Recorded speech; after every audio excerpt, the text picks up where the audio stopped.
All right, let's talk about our book, Enquiry Concerning Human Understanding. This was published in 1748.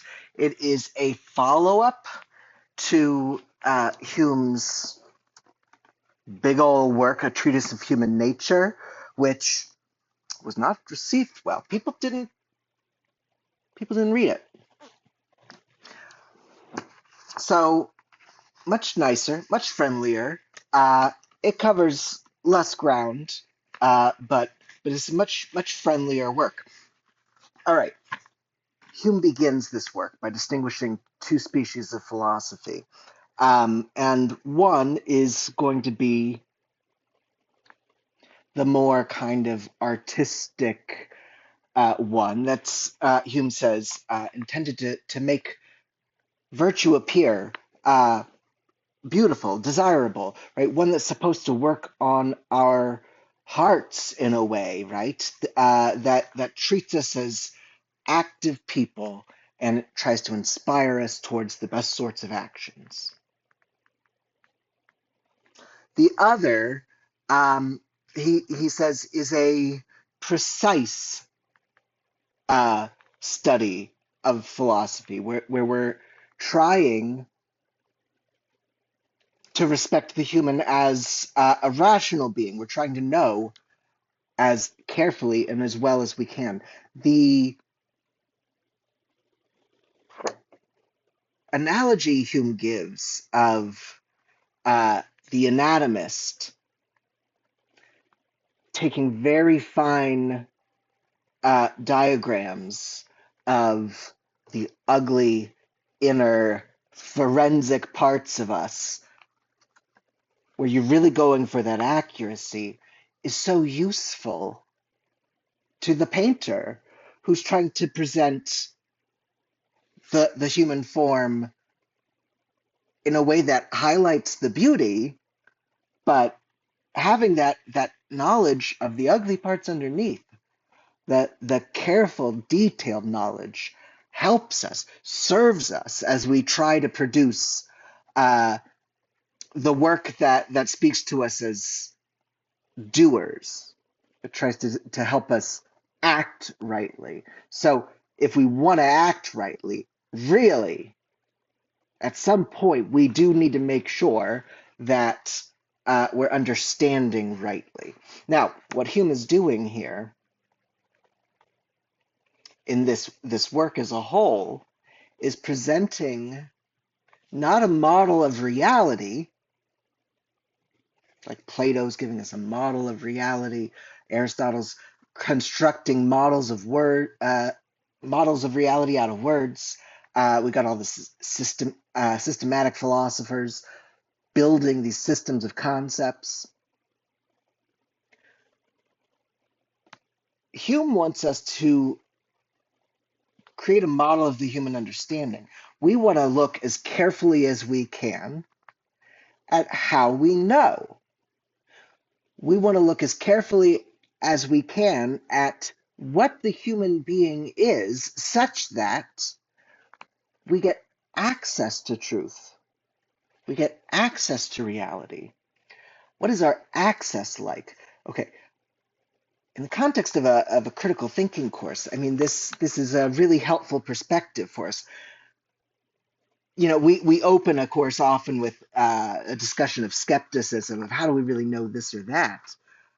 Here, we're not treating knowledge as this kind of certainty. We're treating knowledge as the result of a process. And if we want to know what that knowledge is, how certain it is, what it does for us, in what way it mirrors reality or attempts to mirror reality, we need to understand the process. So if we want to understand our beliefs, we need to understand the processes that shape our beliefs, the processes that form our beliefs, and how those work. And when we can do that, we'll be able to understand the value of what those processes give us the information, the knowledge that we get. All right. So, it's two kinds of philosophy. There's the one treating us as agents, trying to make virtue appear desirable, trying to show it in its best light. It still wants to be accurate, but it's not going to go into this precision. It's going to use a lot of metaphor. It's going to use a lot of pragmatic arguments. We won't go into that too much. The other kind that's trying to be precise, that's trying to use language as a scalpel to carefully make the distinctions that are there in nature, that one needs to be done, carefully, needs to be done without metaphor. It needs to be done without speculation. It needs to be done rigorously. We need to have that labor informing us, informing the active part of us. We need the rational part of us informing the active part of us. Gosh, this sounds like Plato again, which connects back to a question I wanted to ask here. When Plato gives us the tripartite division of the soul, let's divide the soul into three. There's the part of us that pursues the truth. There's the part of us that pursues the honorable, and there's the part of us that pursues pleasure. And the just person is the one who's got the right hierarchy, where truth matters most. Our concern for truth informs our value of what's honorable. So we value what's really honorable, not just what we hear to be honorable. Right, and keeping our impulse to gather pleasure in check. Okay, what's going on here? How do we know this stuff? Plato, when giving us the tripartite division of the soul here, is he doing the hard, rigorous philosophy? Is he giving us the anatomist's view of the body? Or is he giving the figure painter's view of the body? Is he giving the anatomist's view of virtue, how to live rightly? Or is he giving an artistic view of virtue, of how to live rightly? Well, does the soul have three parts? How can we know? What does it even mean to say that the soul has three parts? In what way does this engage with our senses? In what way are we engaged with the world?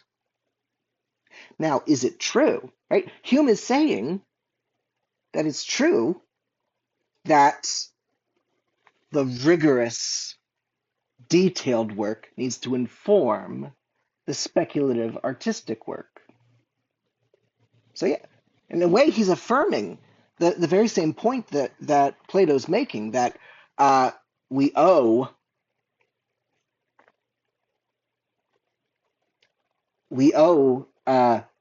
truth. We owe it to reality. We owe it to ourselves to respect reality first, and let honor and pleasure fall in line underneath that. We definitely need our sense of what's beautiful, of what's desirable, to be informed by what's true, to be informed by reason. This is kind of what Hume's saying about how the rigorous, hard philosophy needs to inform the easy, engaging philosophy. Okay. Now, what's going on with Plato? When he's telling us the soul's divided into three parts and should be structured this way, he's not painting an anatomy of the soul. He is synthesizing what he's learned through this discursive, speculative process that Plato's engaging in, um, and telling us how to make the good, how to make virtue appear beautiful. He's showing us uh, a portrait of virtue that makes it desirable. Hopefully, it's informed by careful work, and we see, Plato is Plato's a careful thinker, but he kind of transcends that into a literary. I don't know. Maybe I don't quite think Hume's right in thinking that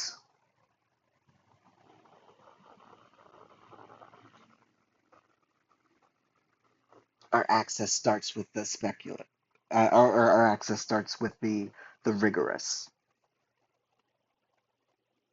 Maybe some of these simple truths about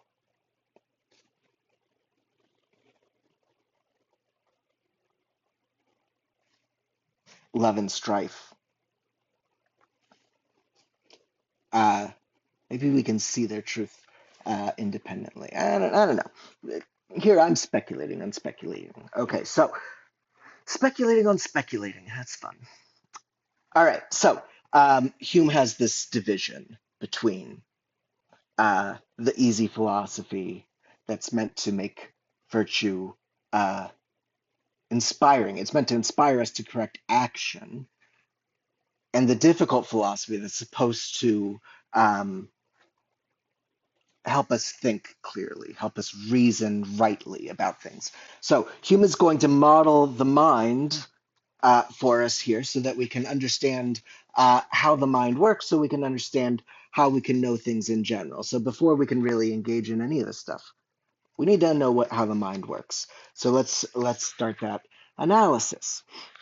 Okay, sections 2 and 3. Hume tells us about ideas. Now, ideas come from the senses first and foremost. There's nothing in the mind that wasn't first in the senses. How do we know particular things? We know them from experience. It's got to start with senses, memory, testimony. It's going to give us access to those particular things. All right, so how do we know anything for Hume? Knowledge, first, is going to come through ideas. We have ideas. Where do we get these ideas from? We get ideas from the senses. So we don't even have a stock of ideas for Hume. We know what red is because we experience red, uh, and then the association with the work and all that. But we get the stock of concepts, right? And concepts, of course, aren't yet truth. Red isn't true. That pen over there is orange. Pen I'm looking at is orange. That pen over there is orange is true, but the concept itself is not true. So first we get the concepts from the senses, and then we're going to have truth depending on how the concepts are put together. Now we're going to discover the right way concepts are put together in one of two ways. First, over on the left side, we've got pure deductive reasoning. These truths are relations of ideas. We find these truths by just seeing how the concepts fit together. We're not really engaging the world, except that we get our concepts from the world. And then once we've got our concepts, we see how they're connected or not connected. We see how reason connects them. So we get this kind of certainty about relations of ideas because we can see something's true for these kinds of truths just because the way this concept, this idea, relates to that idea. 2 plus 2 is not 5. It's true because of the concept of 5 and the concept of 2 plus 2. And, so we know these truths because deductive reasoning. We can see how the concepts fit together or don't fit together. We get real certainty here, but this is only truth regarding ideas. Now, the other way that we discover truth Is seeing how concepts are put together, not in our mind, but in reality. That pen is red, or that pen is orange. I have an orange pen. That orange pen over there is orange. Okay, that's not helpful because the orange pen is orange is something I can know as a relation of ideas. The orange pen is orange is true just because of the relationship between the subject, orange pen, and the predicate, orange. Those subject and predicate fit together that way. I don't have to investigate the world. That pen over there is orange. That I need to investigate the world. Not thinking about pen, not thinking about the idea of some particular pen. That's not going to tell me about reality. That's not going to tell me about the world. So we've got this sharp division here between the left side that tells us truths about ideas and the right side that tells us truths about things. How do we know about the world? How do we know contingent truths that could have been any other way? How do we know about the world when the ideas themselves don't tell us how they're put together? I have a cat named Ziggy. If you don't know my cat named Ziggy, if you haven't experienced my cat named Ziggy, you wouldn't know that Ziggy's gray. The idea of cat, the idea of my cat, it doesn't include gray. You have to have the senses put that idea with that idea and say, oh, in the world, gray belongs with Ziggy. Okay, so matters of fact, contingent truths, we have to experience these via the senses. We have to see the world putting them together. We have to see the world putting this idea with that idea. Now, our own individual experience is, of course, terribly, terribly limited. I'm not going to reject my firsthand experience, except go into that a little later. I'm not going to reject my firsthand experience without any good reason to reject it. Other people can expand my senses. I'm one person in one space at a time. I mean, I can't experience a whole lot of things. Um, I can experience that this cat is soft. If there were a cat, I can experience what's around me. And besides that, I have to basically connect with other people's symbols. So I have a pretty clear access to firsthand experience, my own experience. Sure, it's mediated through my biology, it's mediated by how much light is in the room and all this. Um, but I have very good access to the world of my sense experience, the sensible around me. But beyond what I sense myself, I need to link up with other people's symbols. The difficulty here is profound, but I think it's part of experience.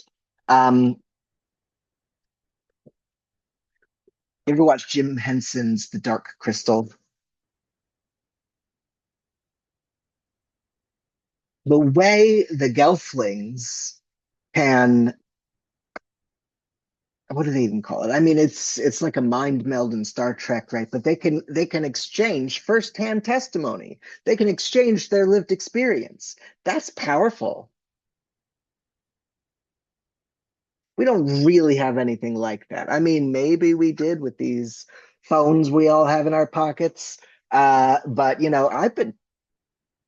I've been wanting to investigate some of these conspiracy theories, which of course is a term invented by the CIA to make things sound unbelievable, right? To discredit things that they want to discredit. Anyway, but I've been investigating some of these a little bit on the internet. How do you even know? Especially now in the age of AI, like, and knowing that um, my knowledge of uh, technology is much, much slower than, like, I don't know, the CIA's knowledge of technology, right? For instance. So yeah, it'd be amazing to be able to exchange firsthand testimony like they can in the Dark Crystal. But without that, what we have is books. We have testimony, and we know there's bad actors out there lying in their testimony or giving testimony about things that they don't understand or clouding things. So ultimately, our access to particulars of reality is going to start with sense, and it's going to get hazier, right? Even sense, right? I mean, my senses have deceived me. Of course, we can go into all that, right? It doesn't give me the sort of certainty that we would hope we could get. The the confidence that firsthand experience allows me is huge, but it's not the certainty that you get in math and one is two. And especially when that firsthand experience then is transformed into a memory, and then every time that you recall it, right? How do these processes work? Tell us something about how reliable they are. I wish we could drive all the uncertainty out of our understanding of history, out of our understanding of current affairs. Gosh, it'd be so important. It'd be so valuable. It'd be so empowering for us. But it's also empowering to know that there's uncertainty baked into these kinds of things. There's uncertainty baked into firsthand experience. That doesn't mean I'm going to dismiss my firsthand experience. There's uncertainty baked into memory. That doesn't mean I'm going to discount my memory. There's uncertainty baked into testimony. Now we're going to have to sit with testimony for a while, because that's a really important one. Section 10 of this book treats miracles in a way that's very helpful for thinking through testimonies. So we will get all into there. But of course, testimony comes in degrees of reliability. So our access to things carries with it, right? Carries with it uncertainty. Not seeing that is disempowering. Not seeing that is going to make us so much weaker. Okay, so particular truths, we have to get access to the particular truths from the senses, from our memory, from testimony, other people's memory. But notice that we haven't exhausted things yet. If we just look at the particular contingent truths, that pen is orange, that cat is gray, the particulars, and we look at the necessary general truths, all triangles are three-sided. I'll have to check each one. There's a gap there. There's more knowledge that doesn't fall into either of those. Now, there's a lot of things that doesn't fall into either of those, and we're going to see other things that are falling in between what people think of as Hume's fork, and giving us problems, well, actually giving us insights into, hey, I actually can't have knowledge about that sort of thing anyway. Again, empowering. Here, though, we'll look at another way of knowing, well, another kind of knowable. And it's particular in a way because it's contingent.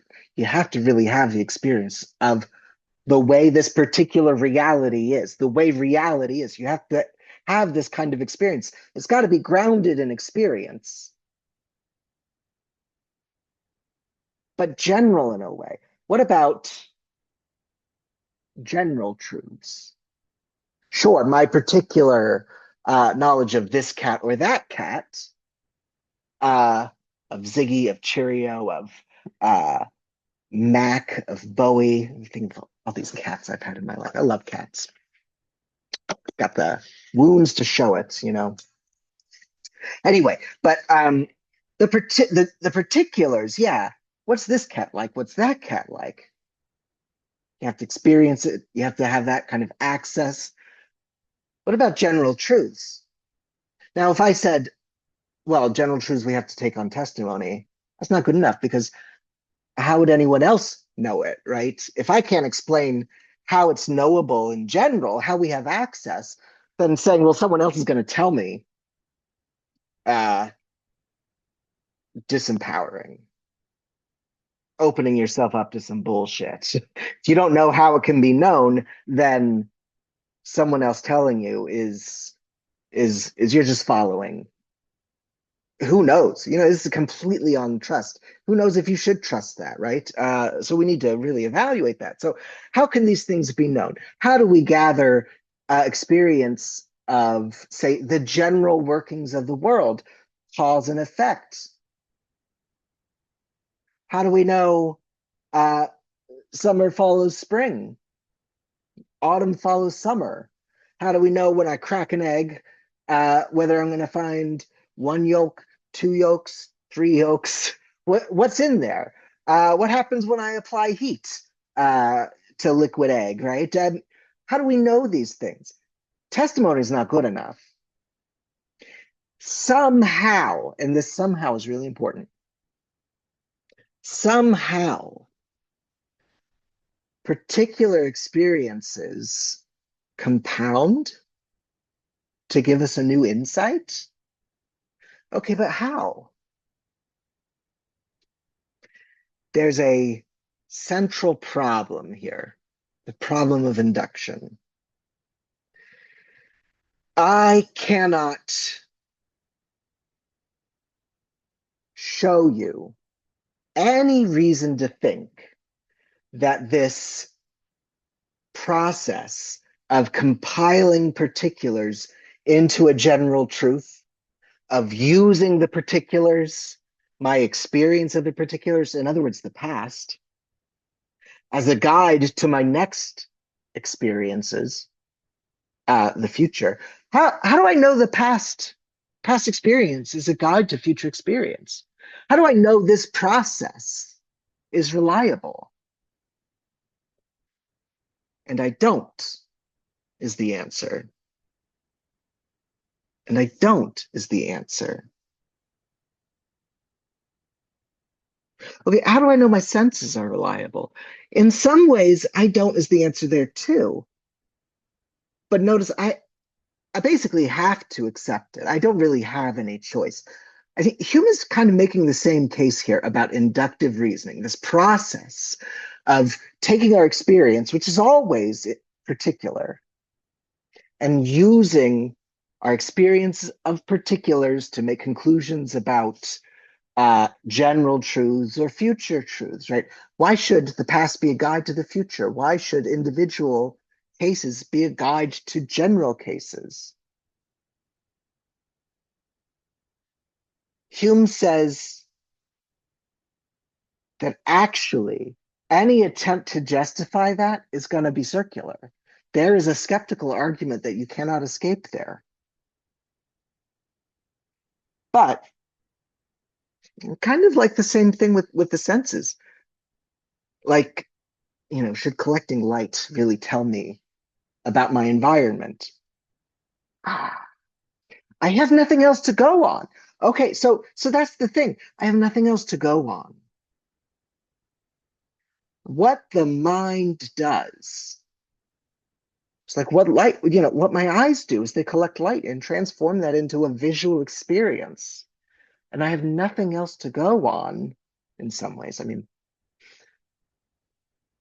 similarly, what my mind does, Hume says, and this is his skeptical solution to his skeptical problem, is it compiles. It takes in experience. I crack one egg and you get a single yolk. Crack two eggs, you get a single yolk. You crack a third egg and you get a double yolk. You think, oh,